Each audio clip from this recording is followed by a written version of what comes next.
Kejadian ini terjadi di jalur alternatif Tuban Bojonegoro, tepatnya di Desa Jadi, Kecamatan Semanding, Kabupaten Tuban, Jawa Timur. Sebuah mobil R3 bernomor polisi B353TJP ringsek setelah sebelumnya terlindas oleh sebuah truk syarat muatan batu kumbung. Kejadian bermula saat truk bernomor polisi S9318UE yang dikemudikan oleh Haryanto, warga desa Waleran, Kecamatan Gerabagan, Tuban, melaju dari arah Bojonegoro menuju Tuban, mengangkut hasil tambang batu kumbung.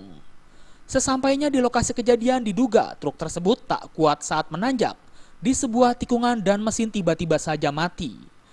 Meski sang sopir berusaha mengendalikan truk, namun beratnya muatan yang diperkirakan mencapai 10 ton ini membuat truk melaju mundur dan melindas minibus yang berada tepat di belakang truk. Agar tidak masuk jurang, sopir truk banting setir, hingga akhirnya terjun ke area persawahan milik warga. Akibat kejadian ini, minibus dan truk ringsek di sejumlah sisi, sedangkan hampir seluruh muatan truk tumpah di areal persawahan. Beruntung, tidak ada korban jiwa dalam kejadian ini.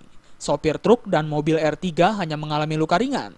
Saya melintas di belakang mobil truk muat bubuk. Nyampe di tikungan, mobil tersebut ternyata nggak kuat. Tiba-tiba mesinnya mati, mundur. Saya udah berusaha ngindar kanan, masih terkena.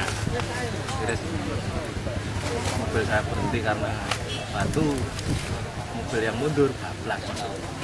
Ada korban luka-luka? Nggak ada. Saya tadi udah ketemu sama supirnya.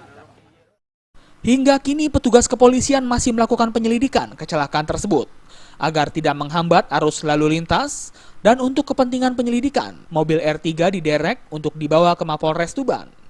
Dari Tuban, Jawa Timur, Sumali Malwapati melaporkan.